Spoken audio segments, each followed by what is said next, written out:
That's why you can put up some positive shit and you'll see how many people like it, and put up some stupid shit and see how many people are attracted to it. You know what I'm saying? And this will determine the state of the people, because like I said, like that we say, like with music, you know, I put some shit up online the other day. Like I told you, you know, if you ever want to look, like Jimi Hendrix said, you want to look at the state of the people, just look at the music. You don't need to say shit to nobody. Look at their playlist. And that will tell you the real, that person in spirit. And if they don't have one, then where's your soundtrack? Where's your score to your life? Your life is that fucking movie. Because you got goals, and you got an end point, and you got a beginning and a middle and an end to your fucking life. So treat it like that, and what score fits it? Like, what score did you put inside of your movie that led your life? That if a person listened to my fucking playlist at my funeral, they'll be like, yo, that's my man. Because everything was geared, even though it was good music. It didn't have to be, it could be any kind of artist. You'll know where they fucking come from. Poor, young, rich, Chinese, Japanese, don't matter. You know what? I kind of like this. You know what? I will say that my children's father, he turned me on to different music, because I was stuck with the radio, and he just put me on the international stuff. It just opens you up. It really did. It'll open up your spirit. To me, to learn about a people, I always watch either the food, like my boy Anthony Bourdain. It's such a beautiful thing to be able to say, no, I watch them and binge watch, but like on there they go all over the world and they deal with the culture of the people. Back to the culture. Like I'm like, I don't even have to go there, but then I'm learning. He's teaching us.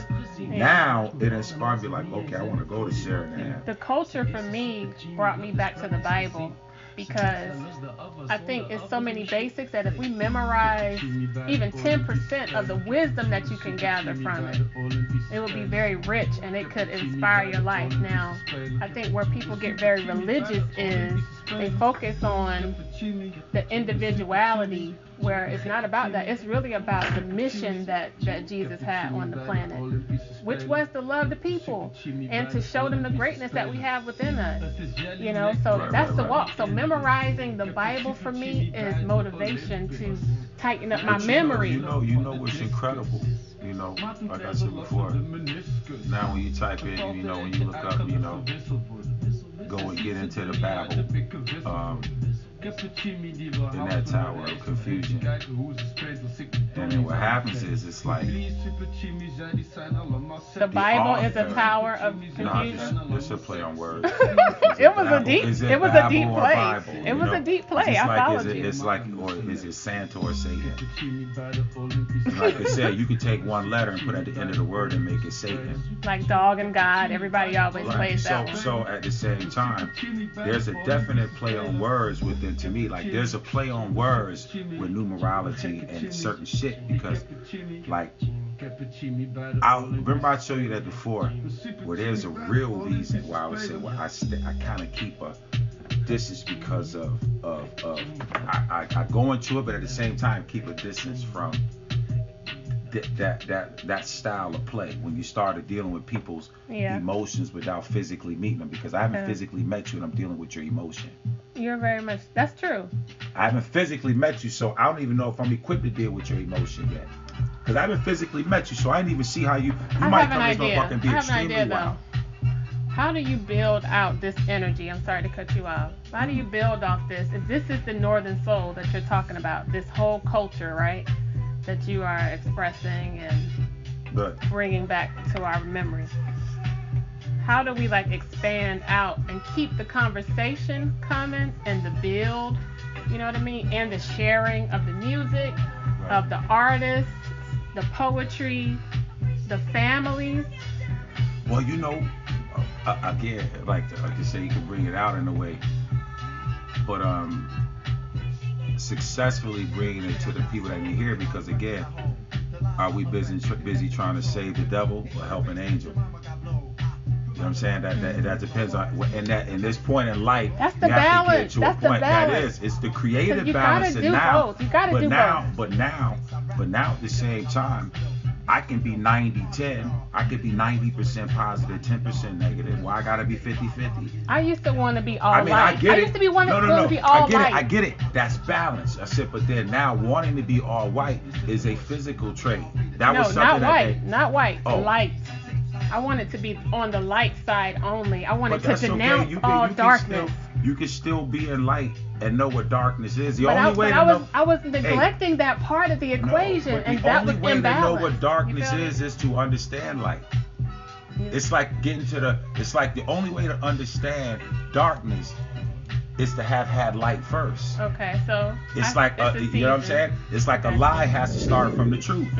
You can't just, unless it's just some made up shit. But a lie has to stem from the truth at some point. In order for you to create the lie, I must have had the truth at some point. Yeah. So for me to start telling you that this brother looked like this or this white he looked like this, then I must have had the truth. And then what was my intentions on me changing it? Because I had the truth. I knew this nigga was from Africa. I knew certain shit, but my truth didn't cause me to give it to the people like that. So now when the people get it, regardless of how righteous and conscious, and like I told you before, we could talk months and months and months, no matter how, I still see this image because it hasn't been replaced, even though I know who we are. That's the movie. In a sense, know. I see that same But vision. now the people that you will offend in that movie, because that philosophy has also created self-hatred. Because if you didn't see God in yourself in that, then the opposite of what you were feeling that you never talk about is that shit that would make us be like, yo, fuck that nigga. And that's that hatred where I said at first, we all need to fuck getting in relationships with people because we ain't ready. We didn't even have a relationship with ourselves. With one-on-one with fucking you, a relationship of what you like to eat and what you like to go and what are your limitations? What is your boundaries? What is your, you understand what I mean? But yet you want to get with some real God-like shit, and then all of a sudden talk about, well, I need to be in a relationship with you, and I need to be with you. Well, I don't know, can you deal with this nigga mouth? Like, because physically we talk about diet and how we but then spiritually, what are we talking about? Like, even just having a conversation about that consciousness or that righteousness is great because it's talking about things that people internalize. Then it make me understand why you practice what you do on the outside. Because, you know, like I said, you know, when we used to teach class, right, it should get to a point where I can hear by the words that you're saying, like Dr. I can hear by the words you're saying the philosophy you're coming from. You were like a Hebrew, you know, you was a Nation of Islam player. You was a Sunni, but then you went to the nation. Right, you was a Sunni, but you went to the nation, but then you was kind of a Christian because you grew up Christian. So the way you project your question. You're not talking about me. No. Oh, okay. I'm saying like as me, individuals. Yeah. So the art, like I said, the art of, like, to me, the art of question and rhyming and the question of people and answering is that first you got to understand the fucking question and how did you get to. And who's it coming from? Right, you in here talking about, yo, so I was outside and I saw these extraterrestrials. First, like, you know, like I always say, Doc, you should break down to us. First, you got to understand what is terrestrial and what that means. Then what is extra, because you're asking a question, and that's why you'll see a lot of niggas who we see on the street that look like they've gone crazy because it's like going in the gym and you trying to push 400 pounds and you ain't never been in that motherfucker a day in your life. Now you pick up this, so now in the spirit sense, you pick up this book and you're reading about esoteric information. You never even heard the fucking word esoteric. Oh, man. I'm sorry. You